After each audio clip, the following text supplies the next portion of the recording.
இது முழுக்க முழுக்க என்டிஏ அரசினுடைய வெளியுறவு கொள்கை தோல்வியால் ஏற்பட்டதான் இந்த கேஸ் தட்டுப்பாடு என்பது. எண்ணெய் கொண்டு வருவது மட்டும். ஆனால் ரஷ்யாவிலிருந்து கச்சா எண்ணெய் கொண்டு வருவதிலே எந்த விதமான சிக்கலும் கிடையாது. ஆனால் அதற்கு கூட அமெரிக்காவினுடைய அனுமதியை இந்திய அரசு இன்றைக்கு எதிர்பார்த்து கொண்டிருக்கிறது. அதுதான் நம்முடைய வெளியுறவு கொள்கையில் ஏற்பட்டிருக்கிற நம்முடைய இறையாண்மைக்கு கேள்விக்குறியாக உள்ள ஒன்று. ஆகவே இதற்கு முழுக்க முழுக்க என்டிஏ அரசு தான் காரணம். அமெரிக்க அதிபர் ட்ரம்ப் இந்தியா ரஷ்யாவிடமிருந்து கச்சா எண்ணெய் வாங்குவதை நிறுத்த அழுத்தம் கொடுத்தார். அந்த அழுத்தத்துக்கு அடிபணிந்தது ஒரு அடிப்படை காரணம். இந்திய பொருட்கள் மீது கூடுதலாக 25% பீனல் டேரிஃப் என 25% கூடுதல் வரி விதித்தார். அப்புறம் வரியை குறைத்துக் கொண்டார். கூடுதலாக விதித்த வரியைத்தான் குறைத்துக் கொண்டாரே தவிர அதிலேயும் ஒரு 18% வரி விதித்தார். அதன் மூலமாக இந்திய பொருட்களை விற்கலாம் என்ற அனுமதியை தந்தார். அதை மோடி அரசு வெற்றி என்று கொண்டாடியது வெட்கக்கேடு. ஆனால் அதே நேரத்தில் அமெரிக்காவினுடைய அனுமதியின்றி ரஷ்யாவிடமிருந்து நாம் கச்சா எண்ணெய் கொள்முதல் செய்வதற்கு அமெரிக்கா நமக்கு அனுமதி தரவில்லை. அதனால்தான் இந்த தட்டுப்பாடு ஏற்பட்டிருக்கிறது என்பதை இங்கே தெரிவித்துக் கொள்கிறோம். பிப்ரவரி 2026 இந்தியா ரஷ்யாவிடமிருந்து எண்ணெய் வாங்குவதை குறைப்பதாக மோடி வாக்குறுதி கொடுத்துள்ளார். ரஷ்ய எண்ணெய் நிறுவனங்கள் ரோஸ்நெஃப்ட் மற்றும் லூகோயிஸ் மீது அமெரிக்கா விதித்த தடை இந்திய நிறுவனங்கள் அந்த எண்ணெயை கொண்டு வருவதிலே சிக்கல் ஏற்பட்டது. எரிவாயு சிலிண்டர் தட்டுப்பாட்டுக்கு ஈரான் இஸ்ரேல் போர் காரணம் என்றாலும் பதற்றம் திடீரென ஏற்பட்டது அல்ல. கடந்த ஆண்டு ஜூன் 13 முதல் 24 வரை 12 நாட்கள் மோதல் நடந்தது. ஈரானுக்கு இஸ்ரேலுக்கு இடையே கடந்த ஆண்டு 12 நாட்கள் மோதல் நடந்தது. அப்போது எந்த தட்டுப்பாடும் ஏற்படவில்லை. ஒன்றிய அரசு முன்கூட்டியே கச்சா எண்ணெய், இயற்கை எரிவாயு போதுமான அளவில் இறக்குமதி செய்து கையிருப்பு வைத்திருக்கலாம். ஏன்னா ஏற்கனவே ஒருக்கா போர் நடந்திருக்கு. நமக்கு தேவையானதை கையிருப்பு வைத்திருக்கலாம். ஆனால் கையிருப்பு வைத்திருப்பதற்கு இந்திய அரசு திட்டமிடவில்லை.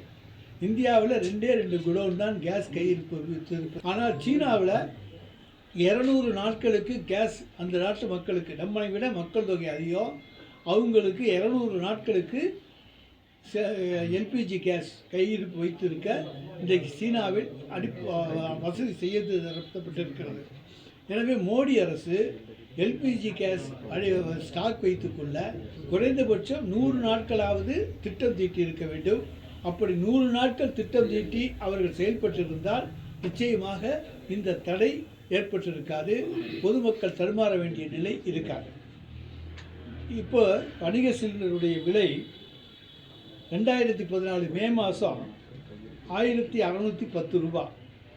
ஆனால் இப்போ 2643 ரூபாய். வீட்டு உபயோக கேஸ் 2021 414 ரூபாய். தற்பொழுது 928 ரூபாய்.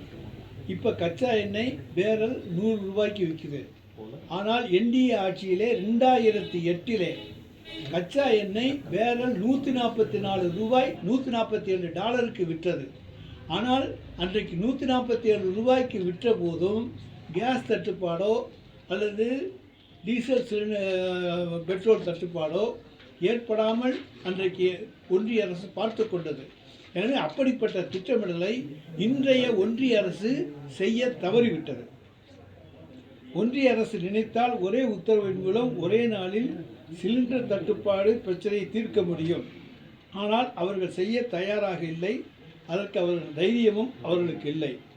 குஜராத்தில் ஜாம்நகரில் ரிலையன்ஸ் சுத்திகரிப்பு நிலையம் இருக்கிறது. அது உலகத்திலேயே மிகப்பெரிய எண்ணெய் சுத்திகரிப்பு நிலையமாகும். எனவே அந்த ஆலையில் எவ்வளவு வேண்டுமென்றாலும், எவ்வளவு லட்சம் டன் வேண்டுமென்றாலும் சுத்திகரிப்பு செய்ய முடியும்.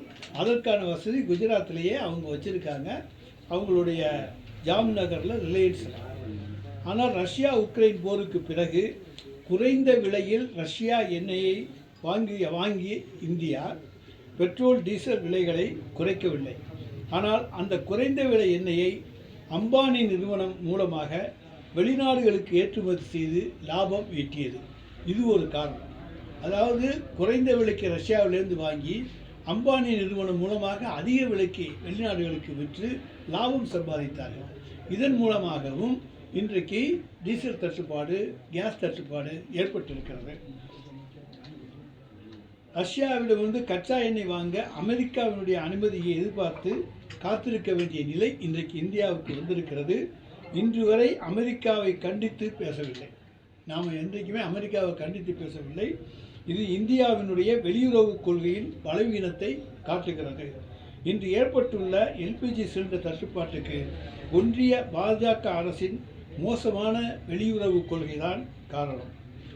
ஆனால் அதே நேரத்தில் நம்முடைய தமிழ்நாட்டு முதலமைச்சர் அவர்கள் தமிழ்நாட்டு மக்களுடைய நலன் கருதி உடனே அதிகாரிகளுடைய கூட்டத்தை கூட்டி இன்றைக்கு ஓட்டல்கள், சிறு வணிகர்கள் போன்றவர்களெல்லாம் நீங்கள் கேஸ் அடுப்பிலிருந்து மின்சார அடுப்புக்கு மாறுங்கள், அந்த மின்சார அடுப்புக்கு கூடுதலாக ஆகிற மின் கட்டணத்துக்கு ஒரு யூனிட்டுக்கு 2 ரூபாய் மானியம் தருகிறேன் என்று இந்தியாவிலேயே அறிவித்திருக்கிற ஒரே அரசு முத்துவேல் கருணாநிதி ஸ்டாலினுடைய அரசு தான். அதே போல் சிறு குறு தொழில் நிறுவனங்களுக்கு நீங்கள் அந்த எரிவாயுவை பயன்படுத்துவதற்கு பதிலாக மின்சாரத்தை பயன்படுத்துவதால் ஏற்படும் செலவுகளுக்கு 1 கோடி ரூபாய் வரை எந்திரங்களை வாங்கி மானியத்தோடு பயன்படுத்தலாம், கடன் தரப்படும் என்று அறிவித்திருப்பதும் நம்முடைய அரசு தான், தமிழ்நாடு அரசு தான். எனவே இதையெல்லாம் ஒன்றிய அரசு செய்திருக்கலாம். மக்களை காக்க வேண்டிய ஒன்றிய அரசு இது செய்யவில்லை. ஆனால் இது ஒன்றிய அரசினுடைய லிஸ்ட்டில் தான் இருக்குது, மத்திய அரசினுடைய லிஸ்ட். அதாவது state list, concurrent list, central list. அது ஒன்றிய லிஸ்ட்டில் தான் இது டீசல் இதெல்லாம் இருக்குது. ஆனால் அவங்க அதை கட்டுப்பாடை கொண்டு வருவதற்கு எந்த விதமான நடவடிக்கையும் எடுக்கவில்லை. இதுதான் இன்றைக்கு இந்த டீசல் பிரச்சனைக்கு அடிப்படை காரணம் என்பதை தெரிவித்துக் கொள்கிறேன். பாஜக கூட்டணிக்கு ஆதரவு தெரிவிக்கின்ற எடப்பாடி பழனிசாமி இந்த பிரச்சனையை பற்றி வாய் திறக்கவில்லை.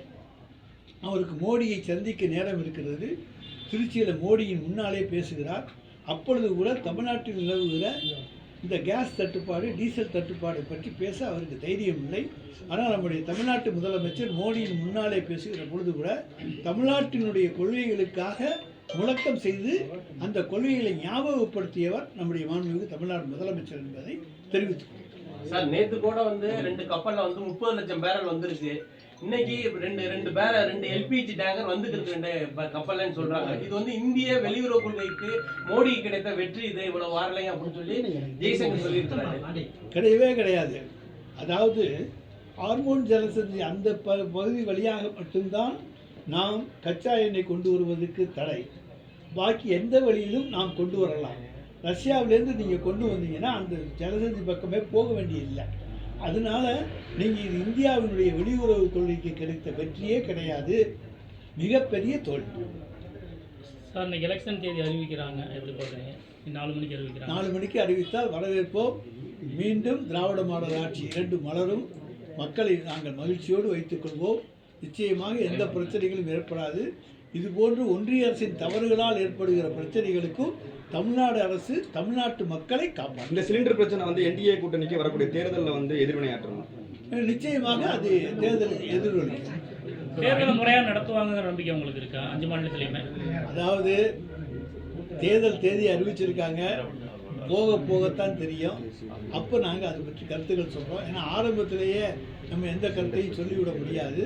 போக தெரியும் அது எப்படி இருக்கிறது என்று புரியும். 21 தேர்தலில் நம்ம 520 வாக்குறுதிகளுக்கு மேலே வெளியிட்டு பல்வேறு வாக்குறுதிகள் நிறைவேற்றிருக்கோம். நிறைவேற்றாத வாக்குறுதிகளில் குறிப்பாக இப்போ இருக்கிற சூழ்நிலை எரிபொருள் தட்டுப்பாடு, கேஸ் சிலிண்டருக்கு தட்டுப்பாடு இருக்கிற சூழ்நிலை தமிழக அரசு கொடுக்குறேன்னு சொன்னால் 100 ரூபாய் மானியம் தமிழக அரசு கொடுத்துருக்கலாமா? ஏன் நம்ம டிலே பண்ணுறோம்?